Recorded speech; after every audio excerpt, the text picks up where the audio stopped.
Welcome to our first full week of July, and this month I'm going to be using runes for readings instead of oracle cards.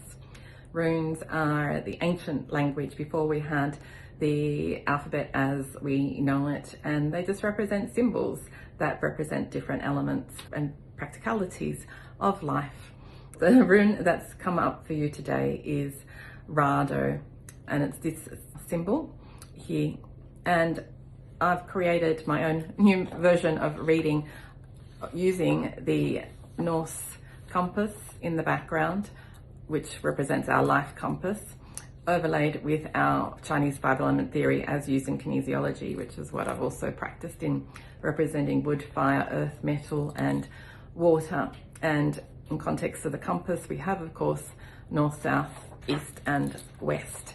And so depending on where this lands, helps also provide another layer of insight. June was all about hibernating. It was about the chrysalis. It was about working on identifying what it is within you that still needs healing, doing a lot of self-reflection, listening for insights and intuition so that you could then come out of your cave, burn off all that old dross and move forward with life. And that's what this now represents. Raidho is that aspect of our personal growth and development often means that we've also been moving towards enlightenment and building on our intuitive awarenesses as we're learning to listen to the signs, we're learning to listen to the messages of our body, we're learning to listen to intuition.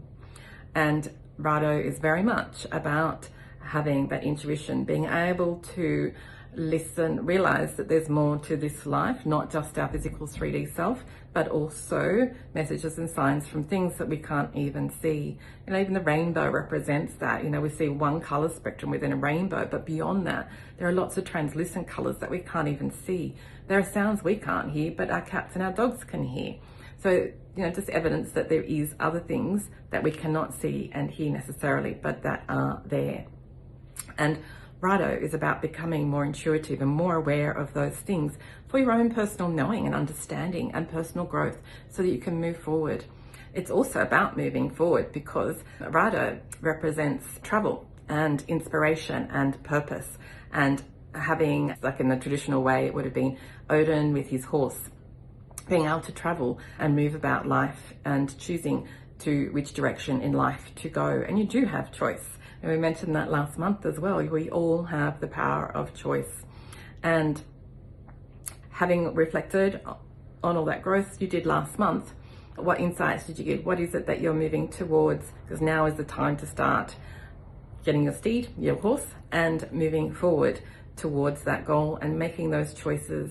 It's also about the light and the dark. Still, there's always a light and dark aspect. We have light and dark aspects within ourselves and all those personality profiles known as archetypes.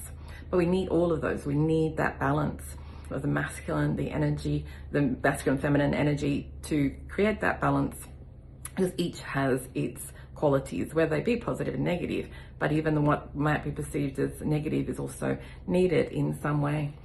So this is also about your personal empowerment. I don't know if that's the right word, but it's about you coming back to your center and your core and being strong enough within you to make those choices, to be able to move forward to whatever it is that you've chosen. It's about coming back essentially to your sovereignty, your divine sovereignty, having let go of all those things that no longer serve you in the past, those things that you thought were holding you back, drawing you back into that old way.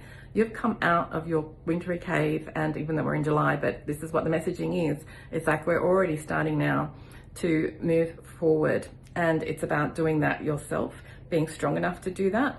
But also you do have the support in this context of your horse, but a totem animal. Maybe you draw on the qualities and the energy. So do you have a favorite animal, and what are the qualities and the energies of that particular animal? It could be your pet, it could be a cat, it could be a dog, it could be a particular bird. You might notice a bird that goes over your house regularly, like we have the black cockatoos.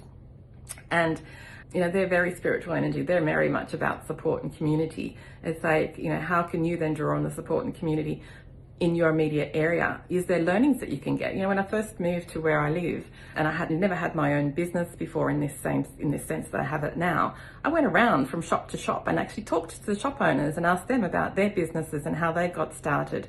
And that gave me so much learning, but also new connections to build on, because many of them are willing to support me with my business, put flyers in their shop to help me, get my first clients.